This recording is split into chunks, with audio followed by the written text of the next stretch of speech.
Salutations! Ne faites pas attention à cette chère petite télévision 55 pouces 4K dont je parlerai prochainement sur la chaîne.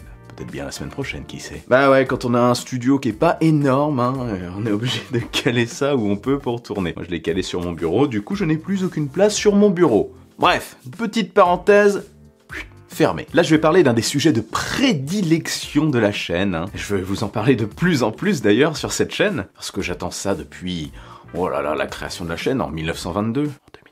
Le futur, la réalité augmentée, et tout ce qui va avec, et qui va bouleverser notre quotidien tech dans les prochaines années. Ici, je vais vous parler d'une news ultra croustillante, enfin, d'un lot de news ultra croustillantes, le lot, bref. Tous les signaux seraient au vert pour la présentation très prochaine, en janvier, du casque de réalité mixte d'Apple, qu'on appelle, entre nous, hein, que j'appelle Apple Reality, le fameux casque AR/VR. Pourquoi Apple Reality d'ailleurs? Parce que Apple a tout simplement déposé les noms Apple Reality One et Apple Reality Pro, ainsi que Apple Reality Processor. Donc voilà, de fil en aiguille, on commence à reconstituer un petit peu le puzzle.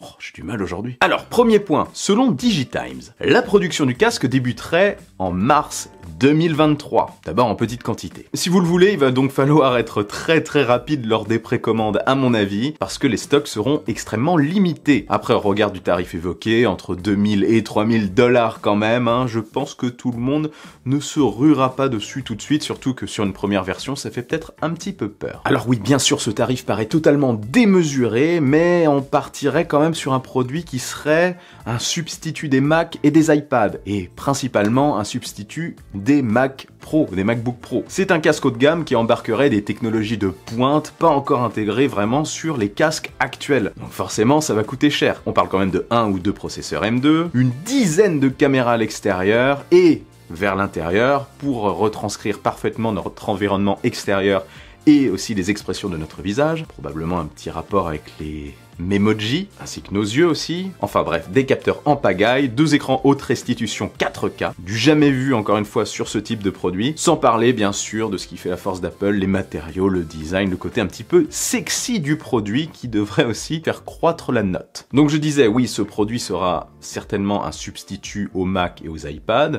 aussi un complément si on le souhaite, hein. On peut très bien avoir un Mac et un iPad aujourd'hui, pourquoi pas l'ensemble, mais on pourra à mon avis faire la même chose avec ce casque, d'où ce prix. Le premier en tout cas sera cher. Le premier, oui. Parce que ça sera certainement un modèle pro et il y aura un modèle moins cher qui arrivera par la suite. Bon, il pourrait arriver en même temps, mais je doute qu'Apple fasse ça parce que il faut laisser le champ libre, hein. Il faut que ce produit arrive seul à mon avis pour marquer les esprits. Il ne faut pas qu'il se fasse cannibaliser par un modèle moins cher, je pense. Il ne faut pas qu'il y ait la moindre ombre au tableau. Et c'est d'ailleurs pour ça qu'Apple ne proposerait pas de nouveaux produits avant la fin de l'année. Ils ont changé leur plan, ils ont apparemment annulé la présentation des MacBook Pro avec M2, etc. pour laisser le champ totalement libre et se concentrer totalement sur cette annonce qui pourrait être pour eux la plus importante depuis un bon moment. Donc moi je pense que ce sera dans l'année qui suivra pour le modèle moins cher. Voilà pour la production. Donc mars 2023. L'autre information plus récente provient de Mark Gurman de chez Bloomberg, qui est plutôt fiable hein, pour ce qui est des annonces Apple. Selon lui, Apple serait en train de finaliser le travail, tout serait pratiquement prêt pour une présentation au début de l'année 2023, autant du côté OS que du côté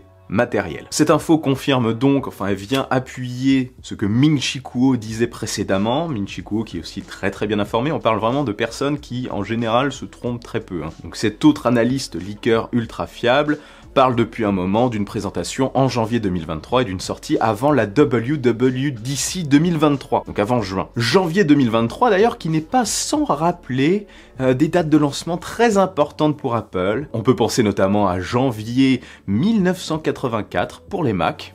Ouais, c'est pas rien, hein, les Mac, ils y tiennent chez Apple. L'iPhone, il a été présenté en janvier 2007, l'iPad a été présenté en janvier 2010, et depuis plus rien.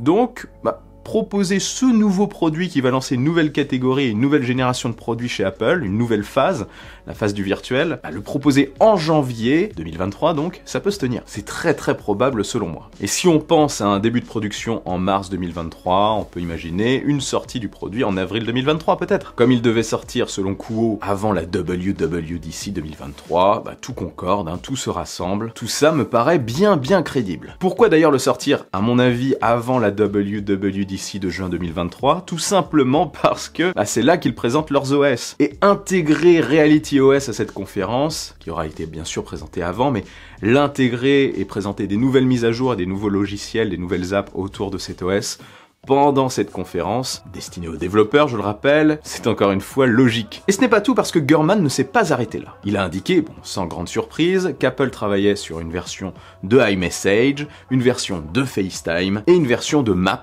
pour ce casque de réalité mixte. Donc toutes ces apps sortiraient en version virtuelle. Mais ce n'est pas tout. L'ingénieur en charge de la conception de la suite de logiciels de bureautique d'Apple serait également passé dans les équipes de conception du casque. Ce n'est pas rien ça. Donc Page, Keynote, Number auront le droit aussi à leur version virtuelle, évidemment, leur version AR/VR. Et je suis convaincu aussi que la suite Office de Microsoft aura également le droit à sa version en réalité virtuelle ou réalité augmentée. Ou les deux. Ça atterrira dessus, c'est sûr. Alors, est-ce que ce sera présenté le jour de la présentation du produit ?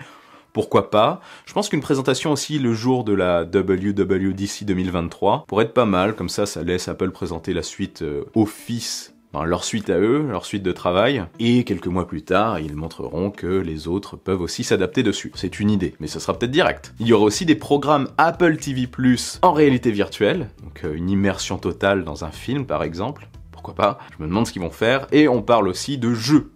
Ils n'en parlaient pas trop avant, mais apparemment, selon Gurman, ils bossent aussi sur des jeux, donc en AR et en VR. Service non autorisé détecté. Coupure d'alimentation. Vous êtes un vrai champion! Plus que 10 secondes.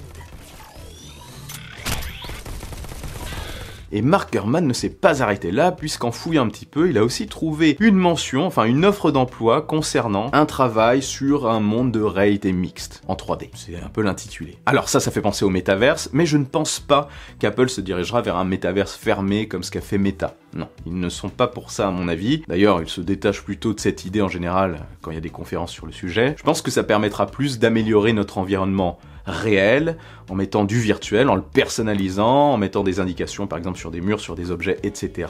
Sur des objets Apple peut-être, et que ce sera verrouillé, enfin en gros on ne verra ça que quand on mettra le casque, et ça sera différent en fonction de chaque session, de chaque utilisateur. Je pense qu'en mettant le casque, il y aura peut-être une validation de l'utilisateur par scanner d'iris, ou autre moyen, peut-être Touch ID sur la version moins chère, et on verra tout ce qu'on a placé virtuellement chez nous. C'est mon idée. Ah oui, avant de finir, petit ajout totalement personnel. Au début je voulais m'arrêter là, mais j'ai pensé à un truc juste avant de couper le tournage. Petite parenthèse, mais c'est quand même en lien. Il y a plus de 2 ans, je tweetais ça. Et si le futur AirTag d'Apple était plus qu'un simple tracker d'objets?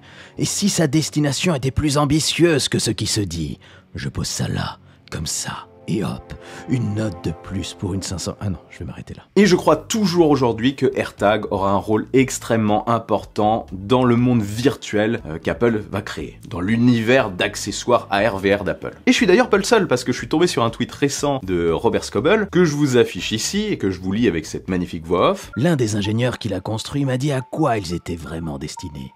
Ils rendent la réalité augmentée d'Apple bien meilleure que n'importe quel concurrent. L'année prochaine. Next year.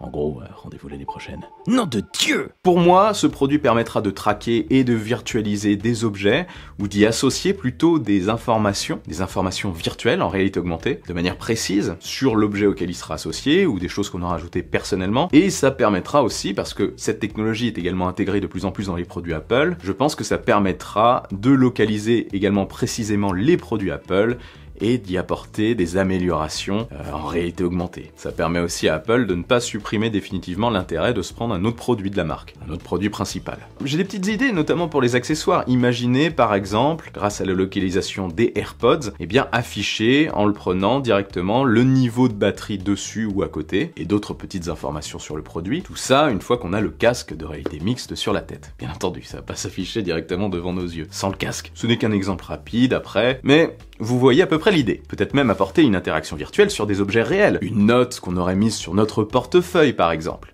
etc. D'ailleurs, partagez-moi vos idées de virtualisation comme ça en commentaire, ça peut être intéressant. Bref, voilà pour ces infos et ces analyses totalement personnelles, hein. Parfois je pars un petit peu loin, mais c'est le truc de la chaîne, hein. J'aime bien faire ça. En tout cas, janvier se rapproche à grands pas et j'ai super hâte, comme vous pouvez le constater, et aussi sur les réseaux sociaux si vous me suivez. Je partage beaucoup de choses dessus sur Twitter, si ça vous intéresse, et d'autres choses bien sûr. J'ai vraiment personnellement hâte, comme vous pouvez vous en douter, de vous en parler sur la chaîne en détail, de prendre en main ce produit quand il arrivera. Je croise les doigts pour qu'il arrive rapidement. Ah d'ailleurs, dites-moi aussi en commentaire si cette technologie vous intéresse, autant que moi. Ou même un petit peu. Est-ce que vous pourriez acheter ce genre de produit, même une version moins chère plus tard? Un produit qui pourrait remplacer progressivement nos ordinateurs, je pense. Enfin, au choix. Une alternative. Et avant de partir, n'oubliez pas le bon pouce en l'air qui claque, l'abonnement qui fait plaisir, et qui est surtout important si vous voulez suivre les actus sur cette technologie, et ce que je vais faire après dessus. Je suis aussi, comme je vous l'ai dit, sur Twitter et sur Instagram. Je suis actif. Vive la technologie, vive le futur, et rêvez les amis.